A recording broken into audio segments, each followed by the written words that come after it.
Hello and welcome to another episode of the Drew Roff Show alongside Purdue soccer head coach Drew Roff. I'm the team's communications director, Charlie Healy. Boilermakers are coming off a 1-1 week on the road, a 1-0 win at Ohio State in overtime on Thursday, and a 2-1 loss at Penn State on Sunday. Drew, coming off that 1-1 week, the Boilermakers actually rose in the national polls to number 18. Is that just basically a reflection of the team's overall success this season? They can go 1-1 and still rise in the polls. Yeah, I think so.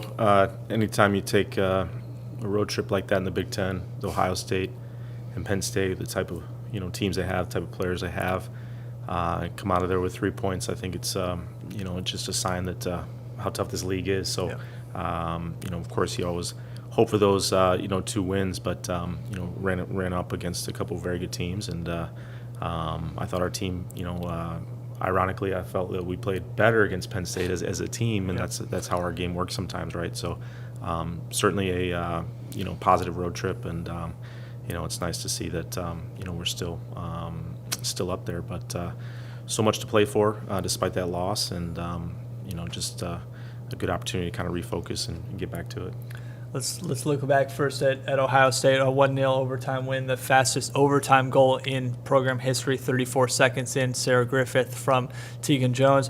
That was a game where Boilermakers maybe they didn't play their best soccer, but they were able to fight through it and ultimately get that win, and that's really a sign of a good team being able to overcome some adversity in game.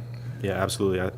I felt that we didn't have our best match top to bottom by any stretch, but we were good in the areas that we needed to be for that type of game. And Ohio State brings a lot of attacking talent to the game, and I felt like our backs really battled. Our goalkeeper Marissa Bova was obviously very good, and we worked hard, and we hung in there. And some days you don't have the ability to create a lot of chances, and maybe you're not connecting passes as sharply as you typically do, and those are days that are easy to get discouraged. But I love how this group just stuck with it, and honestly, probably our best scoring chance of the day, literally came after playing a full 90 minutes. So that kind of explains to you what type of game it was. But really just shows that this team, does just keep working till the end, and every game is going to be slightly different, and for them to find a way, I thought was tremendous. So. Certainly, nice result in Columbus. Yeah, Sarah Griffith scoring on her only shot of the game there, 34 seconds in overtime. Big reason you got to overtime, though, you mentioned it, Marissa Bova, career-high 9 saves, really kept the team in the game with some crucial stops there and just commanding the box. What did you see from her, and is that one of your best performances she's shown in earning her 17th career shutout? Yeah, I think so. I think she's had games where she's made bigger saves, or she goes flying and makes that unbelievable save. I think this game she was very solid, and I think she was composed. I think when you're on the road against a good team, it's this time of year everybody's playing for so much. Everybody's giving you their best shot. I felt like our team showed a lot of heart, but they also showed a lot of composure, and I think that's exactly what Mo brought.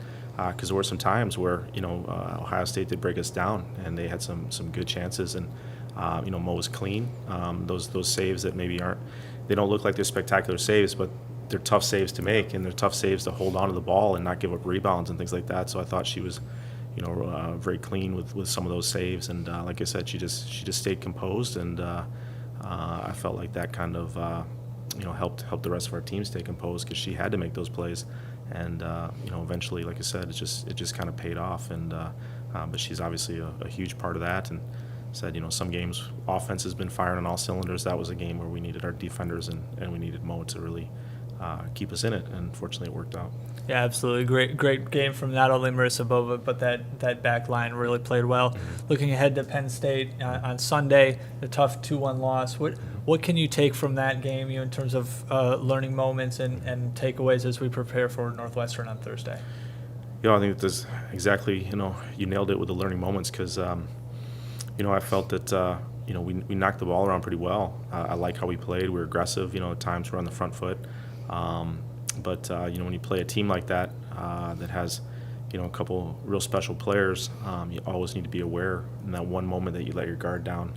No different really than playing against, a Sarah Griffith or an Emily Matthews. As soon as you let your guard down for a second, they can expose you. So those are great learning moments. As the competition continues to increase, we're going to see players like that, and I felt like we maybe had a better overall game, but they had some really great moments, and you got to hand it to them. So I think it's frustrating, of course. Anytime you have the lead, like I said, it's tough to allow 2 goals, but they were good goals. They were well executed. Some very good players made some big plays, and that happens in our game time to time. So learn from it. Really good experience, but I feel like if we can do a lot of the things we did in that match consistently and make a couple small corrections, and we know our team can be very successful against a lot of competition. Absolutely, and just the third loss of the season was Sunday at Penn State. The previous 2 losses, the team came out with really great performances in the following games. So hopefully more of that on Thursday. Let's take one last look back. Sarah Griffith continued her goal and point streak. She scored in 7 consecutive games, had a point in 8 consecutive games, both school records. What have you seen from her, and including you can add Tegan Jones into that mix? She's served up that assist to Sarah on the last 3 goals. That duo there is really performing well. Yeah, absolutely. I mean, the assist by Tegan, one thing that was lacking in that Ohio State game was just we had trouble really eliminating that, first defender and really creating, overloads and forcing those second, third defenders to have to step up. And, she was the one player that got the ball on the flank and pulled off a great move and served in a great whipped-in cross. Obviously had the assist on Sunday. So Tegan delivers a great ball. Griff scoring with her head in traffic, certainly not her thing. But, when you're on a roll like she is, she's just so determined and so talented that, it's allowed her to get on the streak. But she's just all about winning. She knows that she has a job to do, just like every player on the pitch, and her job is to, create and come through, in those moments. And she's done a fantastic job. And it's been fun to see, and really excited to see what her and the rest of these seniors have in store, in particular for the last few weeks. Absolutely. Hard to believe. Final 2 regular season games coming up this week. Feels like just yesterday we were talking about Kentucky and those early season games. Yeah. But first up, Northwestern Thursday night, 8 p.m. on the Big Ten Network. If you can't join us at Full Field Live in person, but what do you know about Northwestern? What kind of challenges does that team present? I mean, Northwestern, ever since we've been here as a staff, has just always been a very good defensive team, a team that's not easy to break down, good goalkeeping, good defending, organized. So they're gonna be ready to play. I think between them, I don't know what the stats are, but it's always a very, very competitive situation, and so we know they're gonna come in, and like I said, every team this year is. Every single team is fighting for those points and fighting to, just get a little bit more out of the season. So, we know we have our work cut out. So we're just focusing on ourselves and look at a couple things that Northwestern likes to do and a couple tendencies. But we really want to come out and, be ready to play at our best. Absolutely. And then Sunday, 1 p.m. against in-state rival Indiana. Do you need to say anything leading into a rivalry match, Golden Boot on the line, or does everything sort of speak for itself with that? Yeah, it doesn't need to be, really reiterated how, last game of the season, like I said, this time of year is just so exciting for everybody, and just everybody's trying to put their best foot forward. Obviously, Purdue IU, fantastic rivalry situation. So nothing needs to be said. Fortunately, we have the kind of team where they just get it, and and that's a great thing as a coach, where you don't have to really provide that extra motivation, and that's brilliant. This year we've been able to really kind of focus on tactics and point out certain things, and I'll leave it to Griff and Maya and Tegan and Bova and Skylar Patrick, and I go down the list. Right. They take care of business, and they make sure everybody's ready to step up and be at their best. So that's what's probably made this year go by so fast. As you mentioned, it's gone by fast. I think it's a good thing, but definitely want to keep it going as long as possible. Yeah, absolutely. You just rolled off a lot of the seniors. We could have rolled off all 10 of them in terms of influential people, not only on the pitch but off as well. But coming up on the show, we're going to have 2 freshmen, Abigail Roy and Megan Hutchinson. What have you seen from those 2? Been key contributors off the bench and making some great plays. Yeah, well, I think as freshmen they've done a fantastic job, giving us a lift when they get that opportunity. I think both players, are really hardworking players with great work ethic. You know that you're always going to get, tremendous effort. They're both committed to the team. I think whether they, get a lot of minutes, just a few minutes here or there, always extremely positive, always wanting to improve. And, they're kind of that, when you have 10 seniors, there's a bit of of course, a turnover in the roster coming up. And, we look forward to those two being, key players on the field, and also, two players that I think will be a big part of maintaining, the strong team culture and the positive, vibe that, this program's always striving for. Absolutely, Drew. We look forward to seeing you Thursday and Sunday out at full field. Thanks so much. Sounds great. Thank you, Charlie. Welcome back. We're now joined by freshmen Megan Hutchinson and Abigail Roy. Megan, we'll start with you. What's it been like adjusting to freshman year of college soccer and getting acclimated on the field? Yeah, it's been a big change from my senior year to now. One of the biggest things that I've had to work on was my time management and staying organized. And I think my teammates, mostly the freshmen, have helped me a lot with just staying on top of all my work stuff and just staying on top of things. On the field, a lot of people have helped me. I think it's a lot different from high school as well, because coming here, everyone was the star from when they were seniors. So I've gotten very used to it, but it's been a very well adjusted. You've 29 teammates in that locker room who can lift you up when you need that lift or help support you, whether it's on or off the field. How much has that helped with that adjustment? It's helped a lot, especially the seniors. Coming in to preseason, I was very intimidated by a lot of the people who I haven't met. But even the first day walking in, everyone was just so welcoming, and I think that helped me a lot just to be more calm and focused. Awesome. And Abigail, how about your adjustment? Have you had similar experience to Megan, or how's it been different for you? Yeah, I would say very similar. College is much different than high school, and with classes and even with on the field, the speed of play. So just managing your time, I don't think it's something that isn't possible, and it's much easier to do it when you have a team around you who's all going through the same thing. So just adjusting to getting your schoolwork done, traveling, and staying dedicated, playing well, and every day it's very fun to show up on the field, and it's kind of like learning another game. So just being able to watch the seniors ahead of us and learn from them, and then be able to play with them at the same time. It's I know I'm getting better every day, and I think the freshman class is as well. So we're ready to keep it rolling next season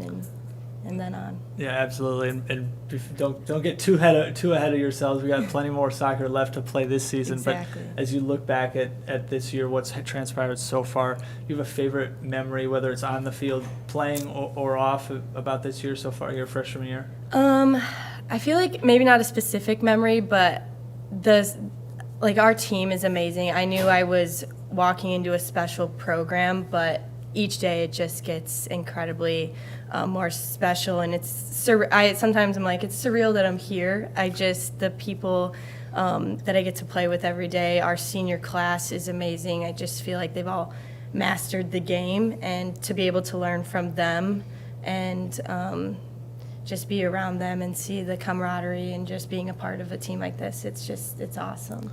How about you, Megan? I know you said you felt a little intimidated on that first day. Did that go away quickly? I mean, how soon from that were you not intimidated by your teammates, and what's that experience been like the last couple of months? Yeah, to go off of what Abby said, I don't think there's one person on this team who I couldn't hang out with one-on-one, and that goes with everyone. It really is like a family culture, and I knew I was getting into that, but I didn't realize how close-knit our team was going to be.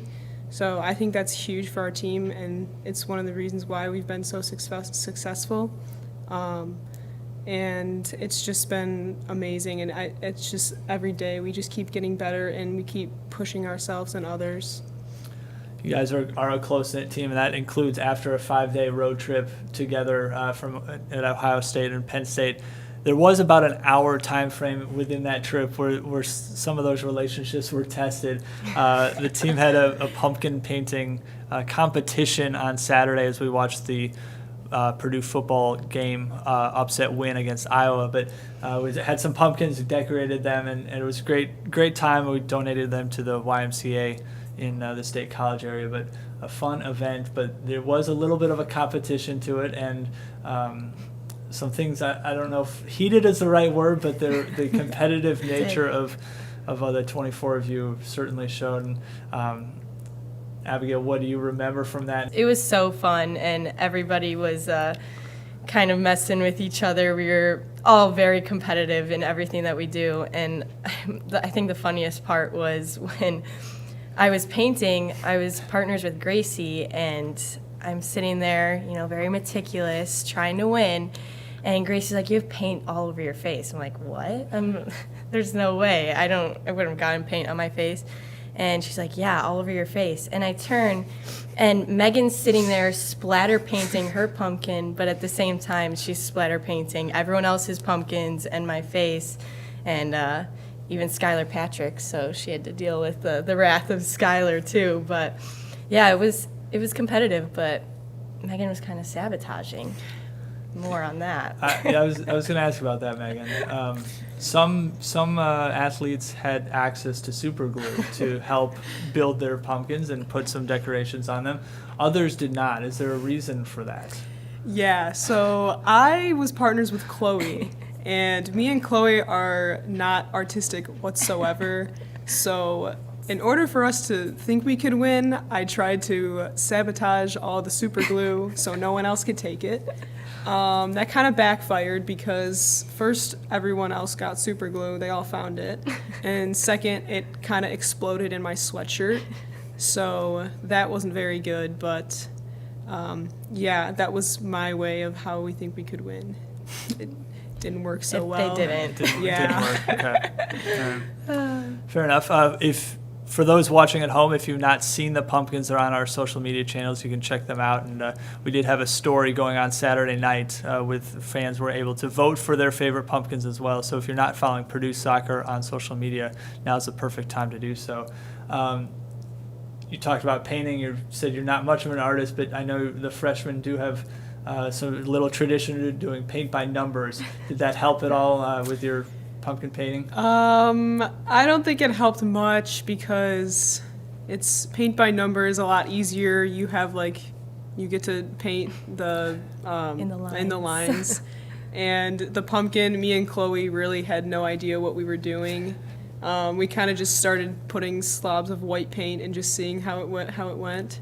So I don't think it helped much. It's two totally different things in my opinion, but you guys had fun. It was all for a good cause for as well. Sure. No, yeah, even if we fun. got last place, we still had fun. Good. Well, at the end of the day, that's all that matters. A great team bonding activity on Saturday. What if we were to do another team bonding activity, whether that's later in the season or next season, maybe? What's the activity that you guys might come ahead with? I would like to have another go at trivia. Okay. But maybe not Halloween trivia Right. because They were hard. they were very hard, and I'm a Halloween fan, but I don't watch a lot of Halloween movies, so I struggled with those. But I think it'd be fun to have another trivia game. Yeah, that would be fun. Okay. What's the topic? Ooh, that's a hard one. I don't know. Random? Random. Okay. To, Random. give everyone a chance. Yeah. Ton of categories. Random but not Halloween trivia. We'll store that in our back pockets for the next team bonding activity. Bonus points on Saturday. Bonus points were awarded for answering some Halloween trivia, very challenging questions that some had more success with than others. Yeah. But you'll just have to study up on that for next year. Yes. Oh yeah. So, in the meantime, we have 2 games to prepare for this weekend, Thursday against Northwestern and Sunday against Indiana. We look forward to seeing you both at Folk Field and hopefully have Boilermaker Nation out there supporting them as well. So thank you for joining us today. Thank you.